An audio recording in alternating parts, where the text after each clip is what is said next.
Apparently, I don't really remember, but I apparently used to see ghosts or people in my room when I was younger. I think they were people. I ain't afraid of no ghosts. But like, Cadaver sniffing dogs. That's it. That's yeah. it. Oh. We'll put the applause in there. Yeah.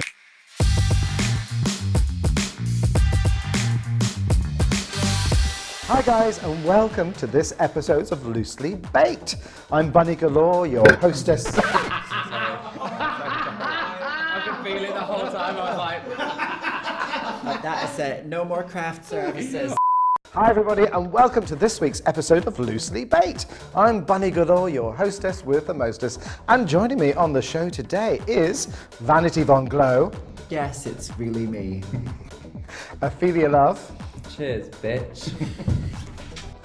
Mahatma Khandi, What up? and Kitty Scott-Claus. And coming up on the show today, well, darlings, what can I say? Pretty guys on Instagram with puppies. With the rates of puppy buying going through the roof during lockdown, is this a good thing or a bad thing? Also, it's nearly Halloween, kittens, so have any of our loosely baked girls seen a ghost? Ooh, find out soon. And also, with Carole Baskin now on Dancing with the Stars, we asked that pivotal question, what makes a star nowadays? So, starting off with girls, right. Hello. So, a perennial problem of really hot guys on Instagram, always a problem. But now, it's hot guys with puppies. Did you know that according to Google searches were up 166% for searches for puppies during lockdown. So they're now anticipating a whole wave of people giving away puppies because they can't cope with it. Were you tempted to get your puppies out during lockdown? I want a dog so badly, but I'm living back at home, and my mum and dad, like, we've had dogs all growing up, but like they're like, well, we're really busy at work, so we can't really have one at the moment, blah blah blah. And I was like, well, I'm here, so They raised you as a dog, did they not? For your first few years, before you then decided you wanted to live amongst the human folk. Yes, it did, but I did make the conscious effort to never look like one again, unlike you today. I am joking. That's very mean. I'm happy. I'm just going to have a drink of water. I must confess that My loneliness is killing me. Hence why you want a dog. This morning I was given a list of about 12 links to puppies that we might be getting. Oh, really? Yeah. So we From whom? The government? These are the only 12. here are the 12 dogs available. No, so my partner's really keen to have. We both like to have a dog, and it just seems like it makes some sense while office work isn't returning necessarily for him. Obviously, I don't work in an office. I don't work, and so we're looking at the Cavapos. We know, the adorable little hypoallergenic creatures. You'll see 50 of them running around at any given time in Clapham Common on leashes, obviously, and so we are looking into it very, very seriously. They're quite expensive. Yes, they are. But the prices of them have gone up so much since lockdown and everything. The prices have just gone so expensive. People obviously know that that's in demand, so they're like, right, we're going to pop really those prices up. So why I was bringing this up is because a friend of mine has got a dog. I think it actually is a Cavapoo. What is the mix of that? I think it's Cavalier a King Charles, a Cavalier and a Poodle. He's got a golden retriever and poodle. So Golden Doodle. Golden Doodle. That's it. That's I've got it. one of them. I will insert a photograph of it here. Golden Doodle sounds like something that happened at a water sports party, doesn't it? I thought that was A golden doodle in the was your corner. first drag name. Golden Doodle. I can't get his head right now. Golden Doodle. True. I will insert a photograph of Jasper here. It's the cutest thing. I have to say, Jasper. Oh, he's super cute. And it did. So I've always wanted a dog, but I think that's when you're living by yourself as an elderly pensioner spinster that I am, that it's hard. I think you kind of need. Maybe a cat's more your thing, Bunny. I get a handful of them. Stop. The weird feel just agreed to that yes. I just find boy dancers in cages much more simpler, but still.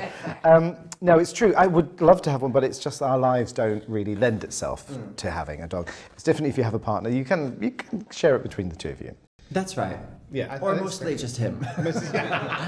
I'll maybe put a little vodka down for it once a week, and that'll be my interaction. You're not a dog with the person. You beast. don't want the dog. I actually no. I'm excited to have it, but I think that it's more. It will be if it has a favorite. The favorite should be my partner. I think it's really the benefits of the companionship will be felt by him more than me, because I am kind of out, and my work life's very sociable. So in a way, it's nice for him to. Okay. Yeah, it should be. They should be favorites. Yes. It depends who walks and feeds them, to be honest. Yeah. Yes, that's true. I think Really, they're just like whoever's putting down the pedigree chum. Yeah. It's pretty to start with as well. I know. Aren't we the same, really, to be honest? What's my chum down? Sorry, Did we all catch that? Phil. Mahatma, have you ever wanted a pet? Or do you have any pets? I don't have any pets, so send them over. No, I would love a dog, but like again, lifestyle-wise, it just doesn't make any sense.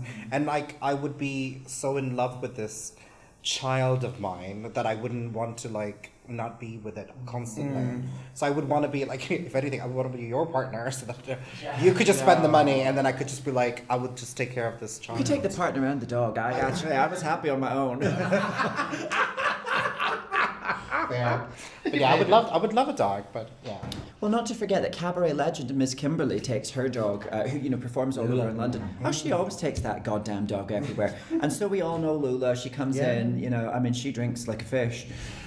Yeah. Yes. As a dog. The dog or the sleeve. Well, both. You put a bowl down for both. They're both down on all fours before you know it. Well, it's true. I think in cabaret world, it's a bit. Theatres are harder because most theatres ban dogs.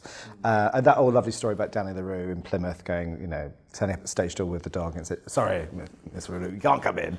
And he goes, "No, Danny, no dog," and turned on his heels and went. That's how we all should be in everyday life, I think. And of course, they let the dog in. But in cabaret world, they're a little bit loose. I remember Lady Alex in the Wham Bam Club. I used to do the show, and she has a Chihuahua. And that's not a euphemism. And I don't think it ever was. What, a really tiny growler? There you go. yeah, that's the bit. And that was always backstage with us. So it's funny how you've kind of noticed these things. Is kind of cabaret world's a lot more free and easy. Obviously, because we allow all these girls in. That's why. So Don't let the dogs in anyway. Come on, girls, here we go. What's another bitch? now it's almost Halloween season, and as you know, I am the queen of the cult movies, and therefore I almost apparate at this time of year. But I wanted to find out if any of our loosely baked divas have ever seen a ghost. Ooh. So, girls, any?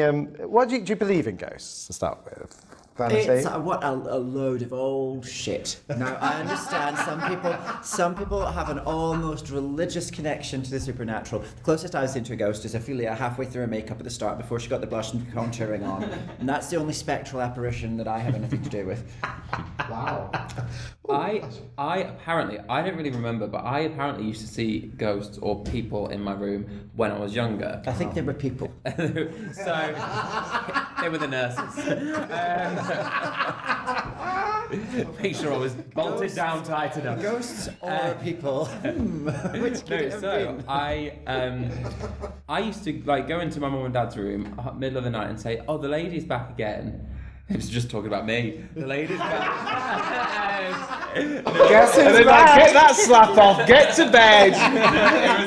it was like when I was quite young, I was like, "This lady's back," and I described the same woman all the time in the same She's dress. a bitch. She's a whore, and she's a home wrecker, and she's gonna steal She was your at the end of my bed husband. singing "Lovely Ladies" from Lady Days. Not to a child, not to, right. Anyway, moving on. No, so I described this woman, and then we found out next door was this old stately home that had burnt down in like the 1600s or something. And what I was describing was what the maids would have worn, but there is literally no way I would have known that at like 3 years old. So then they turned it into a bit of like a heritage site kind of thing, and they put these slabs down. And then when they put these slabs down in the plaque and stuff and acknowledged that this had happened there, and they said about the fire and stuff, because it burnt down in fire. Did I mention that? Yeah. All right, well, it burnt down in a fire. Burnt down in a fire. Changing. It burnt down in a fire. I never said I saw her again. Oh, After that's this so went down. mad. Pissed her off. Yeah, I pissed her off. That's so How she became strange. you. She's here now. She's like, well, I tell you, what cheerio, pip, pip, let's know, have a nice time. That is pretty. I remember as a child, people around me in suits, and it's obviously what turned out to be a funeral. And I remember my grandfather in the rocking chair, and I've told my mother this lately, and she's gone, no, that was his funeral. You're remembering. You were about 2 or 3 at the time. And I go, no, he was sitting in the chair. Now, am I merging 2 memories there? I don't know, or am I? But I kind of remember. That's how I remember it. Depends if there was someone else in the chair. Perhaps your grandfather was sitting on them. Yeah, it is. Not this. I don't know what went on in your household, Bunny. Did he have a twin? It's very. The late 1800s are very murky, so I can't remember it very clearly. How about you, Kitty? What do you think? Do you know, I always think, like, I don't believe in ghosts, but as soon as anything spooky happens, I'm the first person to be like, it's a ghost. It is a ghost. And they're going to come and haunt me. I've never seen anything, per se. I've never seen any, like, supernatural things or, like, experienced any of that. But, I mean, I'd never say never. Do you know what I mean? No, until it happens. Until it happens to me, Yeah. You've quoted about 3 songs in that last 2 I know, minutes, right? so I was like, That's what I was. Justin Bieber to Lady Gaga. Quite a little segue. It's all coming back to me. Sorry. One for you, that one. That one's copyrighted. Mahatma, have you? I ain't afraid of no ghost, but like I am a ghost. You felt a presence. but I'm in danger, girl. But no,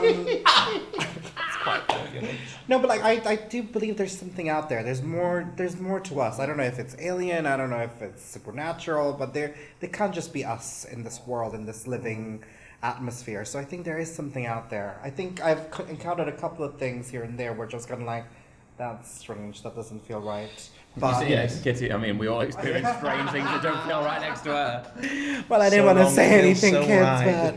But It always makes me think of on the London Underground how there are signs up and sometimes over the tannoy the speaker announcement goes, if you see something that doesn't look right, report it to a member of staff. And Kitty Scott-Claus. I'm just sat on the tube, like.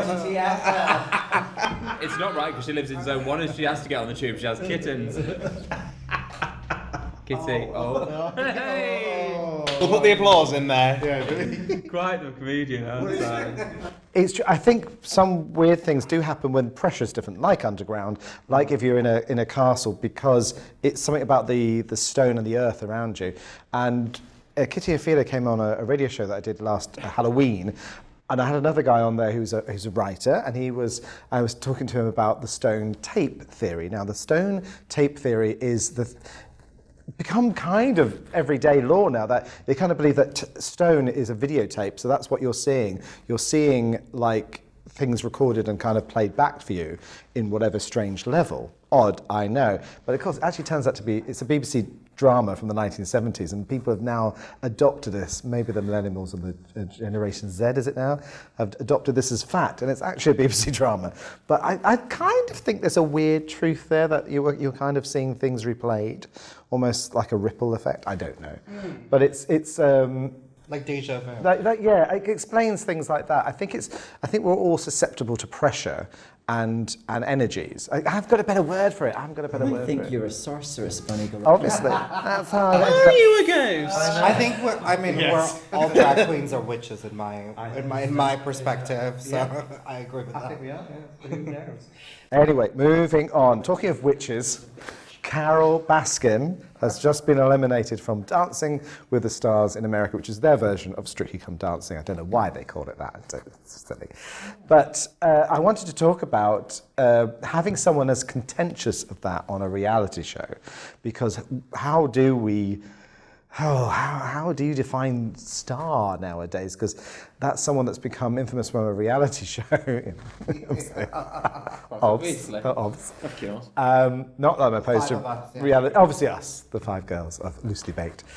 But it's, where do you draw the line of someone that's quite notorious for perhaps for the wrong thing of allegedly killing her husband? And feeding him to the tigers. Yes, exactly. I mean, Quite camp though. Well, they've reopened the case now, haven't they? I thought you were going to say reopen sorry. the cages. I was like, Reopen the cages. V, get back in. No, they apparently they found this was on like one of those little Facebook No, I see articles, but it was like something's happened. hasn't more it? evidence has been found that she has actually.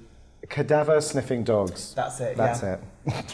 That's not Cadaver that, sniffing dog. Yes. Right, back to ghosts. Sorry. That's actually our group stage name. Welcome to the stage. There is precedent for somebody, because wasn't Rebecca Lewis on either Strictly Come Dancing or she was in the Big Brother house? Farm. Right. The farm. And all The she one was that- famous for was having an affair with someone. Yes, You know. yes, she was. Yeah, It's she's a the famous same as scene where murdering she someone. Still she masturbates a dishonourable. pig live on air in the farm. Was it David Beckham? It's actually the affair with. Yeah. Yeah, she had an affair with David Beckham. Yes. Did she actually? Oh, was she the affair, or was I think she alleged that she did. So Okay. she made the claim that Was she the did. nanny or something? She was the nanny. Yeah, I yeah, think. yeah. Or the... Because it became a thing Yeah. because it was like Jude Law's. It was all that era of like when Sleeping all the Beauty- nannies were. Because then she's famous, but in a way it's infamy, isn't it? It's celebrity doesn't have to have a positive connotation. I think a lot of celebrities just Well, it's a bit like that model who got found from his mugshot. Oh, yes. Oh, yes. Like, and now he's like a top model walking for like huge Yeah. international designers. And now I mean, I don't know what he No, I'm not was. sure what I don't know happened what I don't know what. I think it might have been robbery or something. I think it was violent because it was felony, and now he's engaged to the daughter of Philip. Is it Philip Hammond that owns Topshop? Do you know what? I'm very bad for remembering half the story. And now he's with the heiress of the whole Topshop. The one that was on Made in Chelsea. Yes, he's done fabulously for himself. Where her shoes at the bottoms are You green. see, crime That was one of does those pay. cases, I presume. Yeah, let's do it, girls. Come on, then. Turn over a bank right now. I thought that had happened, but I presume because I never heard anything more about him, that he'd disappeared into the ether and that was it. We're never going to see him again. Apparently not, children. It's, not that I'm saying encouraging that, but and also I wanted to talk about whether it's good or bad is the problem with the villain edit on shows. Probably we all think about Drag Race when we think about this. So if you went on any reality show, would you be worried about being cast as the villain?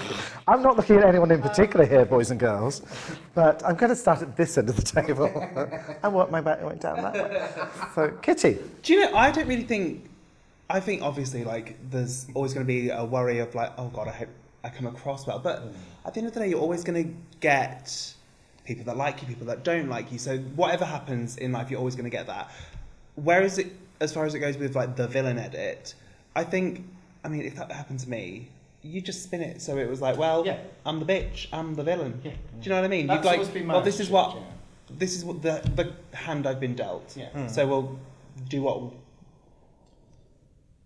We'll do what we can with it. No, Do you know what I mean? I agree. Yeah. I always thought, because I always think, oh my God, I'm like the nation's sweetheart. And then I'll go on these shows, and after about 3 days, I'll have some twink up against the wall screaming at them.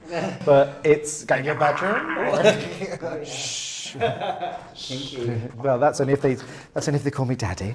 But anyway, moving on very quickly. No, but like I agree with Kitty because I've done a reality TV show and that was my biggest worry because I was like, yeah. So I did this show on MTV, True Love, True Lies season 2, but it was really weird because I was so worried about it. But then by the first